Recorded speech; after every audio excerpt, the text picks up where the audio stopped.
আসসালামু আলাইকুম।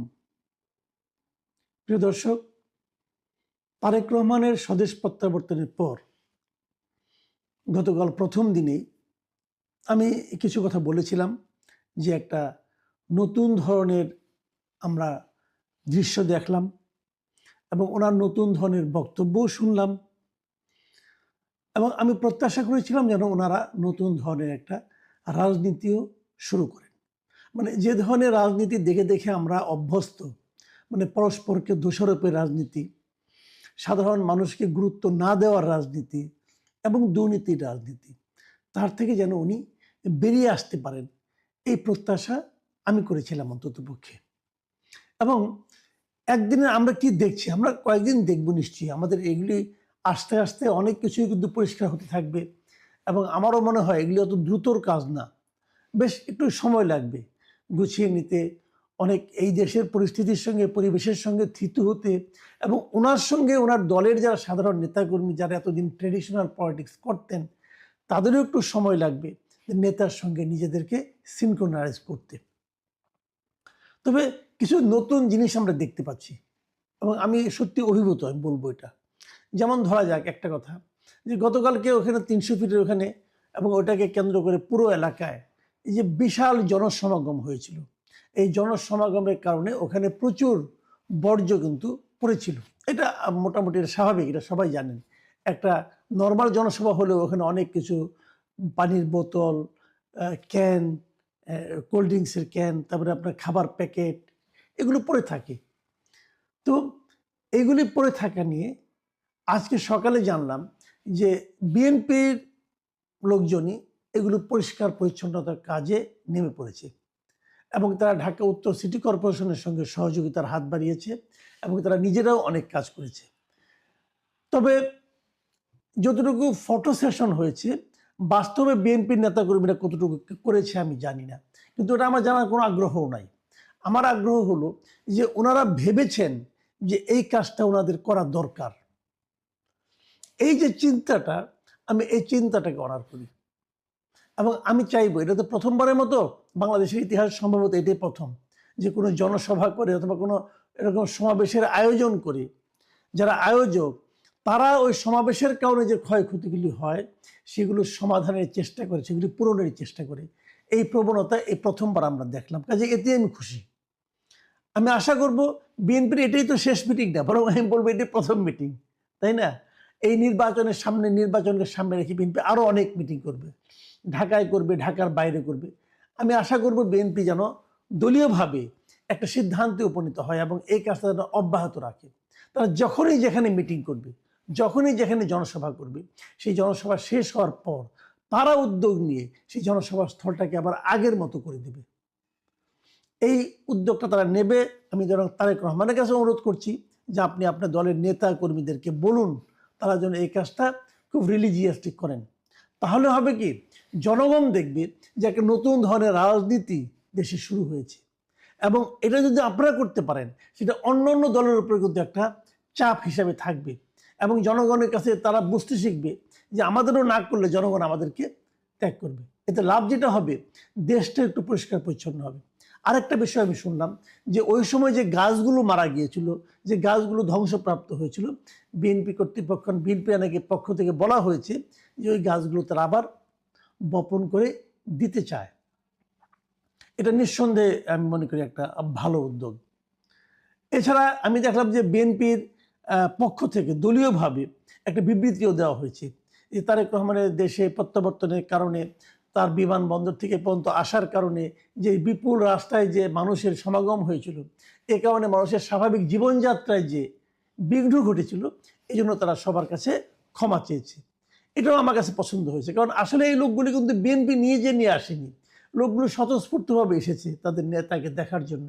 কাজে এই স্বতঃস্ফূর্ত আগমনকে বিএনপি ফেরাতেও পারবে না। এখানে বিএনপির ক্ষমা চাওয়া ছাড়া আর কিছু করার নেই, দুঃখ প্রকাশ করা ছাড়া আর কিছু করার নেই। তবু তারা সেটা করেছে, আমি মনে করি এটাও রাজনীতিতে একটা ইতিবাচক দিক। এখন আমি আরেকটা বিষয়ে একটু কথা বলতে চাই। সেই বিষয়টা হলো, আপনারা লক্ষ্য করেছেন তারেক রহমানের আচরণগত কিছু চেঞ্জ আমরা দেখেছি। এখানে আসার পর উনি যখন সমাবেশে বসেছেন তখন ওনার জন্য যে রাজস্বিক চেয়ার ছিল সেই চেয়ারটাই কিন্তু উনি বসেননি, উনি একটা প্লাস্টিকের চেয়ার নিয়ে বসেছেন। আমি এগুলো হয়তো ছোটোখাটো বিষয়, অনেকে হয়তো বলবেন যে আমি এগুলি বলছি কেন, আমি কি তেল মারছি কিনা। না ভাই, তেল মারামারি না। আমি বলতে চাচ্ছি, আমি এইটা যে আপনি করছেন এটা যেন একদিনের জন্য না হয়, এটা যেন আগামীতেও ঘটতে থাকে। আমি ওইটা বলতে চাচ্ছি, আগামীতে যখনই আপনি যেখানে যাবেন তখন যেন এই ঘটনাগুলো ঘটে, এবং এটা যেন কেবল আপনার জন্য না ঘটে, যেন অন্যদের জন্যও ঘটে। আপনার সঙ্গে যারা থাকবেন তাদেরকেও বলে দিবেন যে তোমরা তো ওই সমস্ত দামি দামি চেয়ার ছিল, আমি প্লাস্টিকের চেয়ারে বসেছি, এতে কিন্তু আমার সম্মান কমে যায় নাই। এই জনগণ কিন্তু কি চেয়ারে বসেছে এটা দেখে না, জনগণ দেখে লোকটাকে, লোকটা বলছেটা কি এবং লোকটা করছেটা কি, সেটা কি করতে হবে সেটা আমি দেখিয়ে দিয়েছি, অথবা আপনারাও দেখুন। এই হলো ওনার পক্ষ থেকে আমি মনে করি মেসেজটা অন্য অন্য নেতাদের কাছে যাওয়া উচিত। অন্য নেতারা সেটা যদি ফলো করতে না পারেন তারা ছিটকে যাবেন, এবং তারা ফলো করার চেষ্টা করবেন বলে আমি ধারণা করি। এবং এখানে আসার আগে আরেকটা ঘটনা মনে করে দিই। এখানে আসার আগে যখন উনি লন্ডন থেকে আসবেন এখানে, তার আগে ওখানে লন্ডনে একটা জনসভার ছবি কিন্তু আমরা দেখেছিলাম। জনসভা ঠিক না, ওখানে যারা আমাদের কমিউনিটির লোকজন ছিল সেখানে উনি একটা সভা করেছিলেন। সেখানে যখন নাকি তারেক জিয়া জিন্দাবাদ, তারেক জিয়া জিন্দাবাদ যখন বলা হচ্ছিল, তখন উনি কিন্তু স্পষ্ট ভাষায় ওখানে বলেছিলেন যে এটা আমি পছন্দ করি না, এই ধরনের স্লোগান আমি পছন্দ করি না। উনি কিন্তু বলেছিলেন আই ডোন্ট লাইক ইট। তো এই যে কথাগুলি বলেছিলেন, এটা কেন? দেখুন, উনাকে জিন্দাবাদ বললেই যে উনি বেঁচে থাকবেন আর মুর্দাবাদ বললেই যে উনি মরে যাবেন, বিষয়টা কিন্তু তা না। এই যে যারা এরকম ভাবে করে, এই কাজগুলো অর্থটা কি? প্ল্যাকার্ড নিয়ে আসা, মিটিং এর মধ্যে বিশাল বিশাল প্ল্যাকার্ড নিয়ে আসা, এমন ভাবে প্ল্যাকার্ড নিয়ে আসা, প্ল্যাকার্ড ছাড়া কিছু দেখা যায় না। এগুলো আসলে কেন হয়? এগুলো তো কেউ না কেউ করে। কারা করে? কেন করে? তারা করে হলো তারা নেতার দৃষ্টি আকর্ষণ করতে চায়, স্লোগান দিয়ে নেতার দৃষ্টি আকর্ষণ করতে চায়। দৃষ্টি আকর্ষণের দরকারটা কি? নেতার দৃষ্টি তো তার কেবল আপনার প্রতি থাকলে চলবে না। আপনার হলো পাতি নেতা ধরা যাক, তাহলে আপনার হলো জুনিয়র নেতা অথবা সিনিয়র নেতা, যা হোক, আপনাদের কাছে থাকলে তো হবে না। নেতার দৃষ্টি থাকবে পুরো দেশের উপর, পুরো দেশের জনগণের উপর।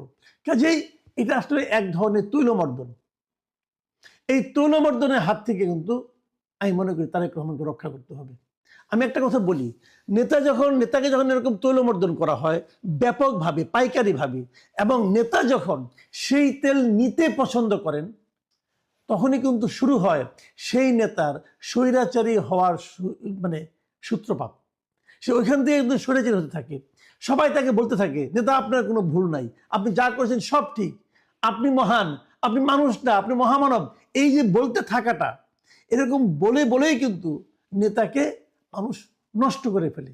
একসময় নেতা মনে করতে থাকে, আরে তাই তো, আমার তো কোনো ভুল নেই, আমি যা করি সব ঠিক, উপরে আল্লাহর, নিচে আমি, মাঝখানে আর কেউ নাই। এই যে মানসিকতাটা, এই মানসিকতার নামই স্বৈরাচারী মানসিকতা, যেটা শেখ হাসিনা অর্জন করেছিলেন এবং তার ফল উনি ভোগ করেছেন। এখন মানুষটাকে এইভাবে কিন্তু বানানো হয়, মোসাহেবরা তেল মারতে মারতে এরকম বানানো হয়। আমি আজকে কিছু একটা ঘটনা বলি। দেখেন, মোসাহেবরা কিন্তু কেবল যে তার দলের থেকে হয় তা কিন্তু নয়। এই মোসাহেবে কিন্তু বিভিন্ন কর্নার থেকে হয়, বিভিন্ন কর্নার থেকে হয় ভাই। এবং সেই মোসাহেবিটা আমি একটু আপনাদের ধারণা দিতে চাই যে কি ধরনের মোসাহেবি আমরা ইদানিং দেখতে পাবো আগামী কয়েকদিন। আমি কয়েকটা আপনাদেরকে নমুনা দেখাই, সেটা দেখাবো। আমি প্রথমে দেখাবো মিডিয়ার মোসাহেবিন, এটাই দেখাবো আজকে। পরবর্তী অন্য অন্য মোসাহেবিন নিয়ে আমরা আলোচনা করব। আমাদের মিডিয়াগুলো উনি আসার পর, কালকে উনি এসেছেন, আসার পর আজকে আমি কয়েকটা পত্রিকার একটু প্রথম পৃষ্ঠার চেহারা আপনাদেরকে দেখাতে চাই। আমি প্রথম যে পত্রিকাটা আপনাদের দেখাচ্ছি সেটা হলো দৈনিক আমাদের সময়। আমাদের সময় দেখুন আপনারা, প্রথম পাতায় কোনো নিউজ নেই, কেবল দুটো ছবি এবং একটা হেডলাইন, জনসমুদ্রে ভালোবাসায় সিক্ত। ভাবুন একবার, কোনো নিউজই নেই এখানে। তারা আরেকটা পাতা করেছে, 3 পাতায় তারা নিউজ করেছে, কিন্তু সেখানে তারেক রহমান সংক্রান্ত নিউজ ছাড়া আর তেমন কোনো নিউজ আমি দেখলাম না। যতগুলি নিউজ ছাপা হয়েছে সবগুলি তারেক রহমানকে নিয়েই।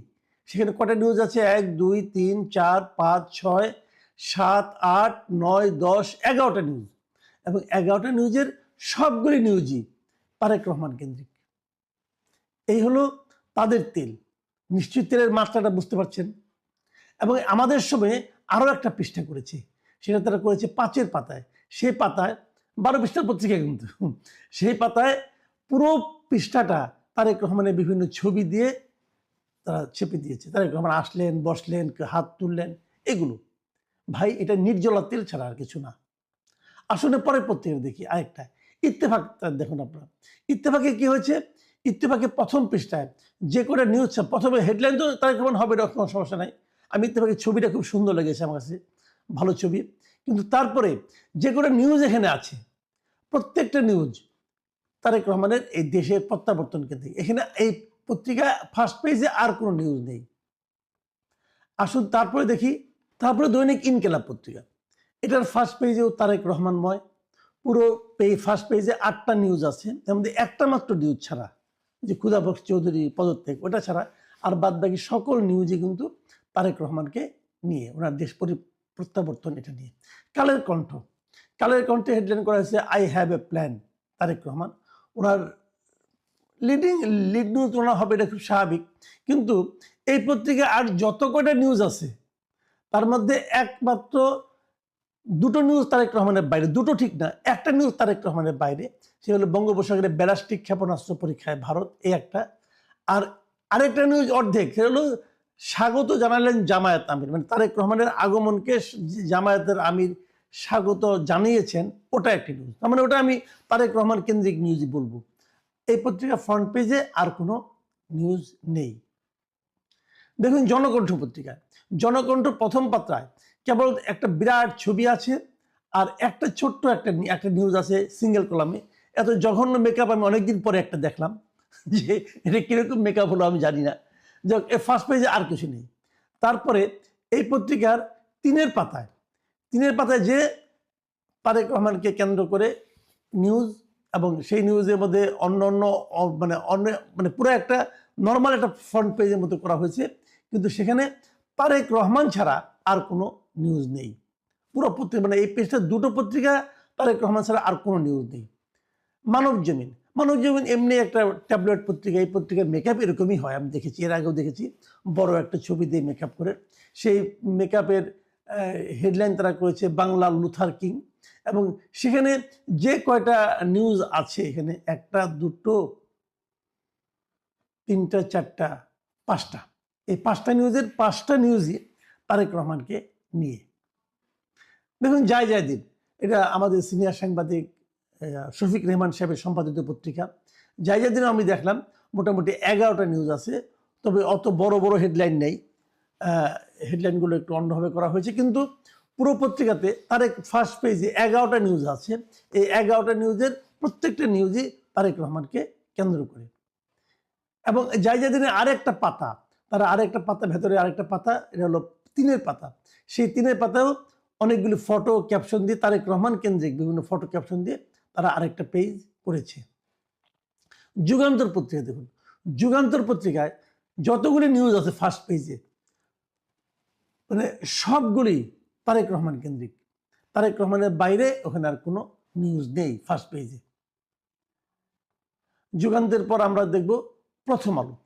এই প্রথম আলো পত্রিকাটা, আমি যে বলি যে প্রথম আলো পত্রিকাটা অনেকটা প্রফেশনাল, সেটার কারণ এখন আপনারা বুঝতে পারবেন। প্রথম আলো পত্রিকা এখন তারেক রহমানকে নিয়ে নিউজ করেছেন, এবং ওখানে 2টো নিউজ 3টা নিউজ তারা করেছেন তারেক রহমানকে নিয়ে।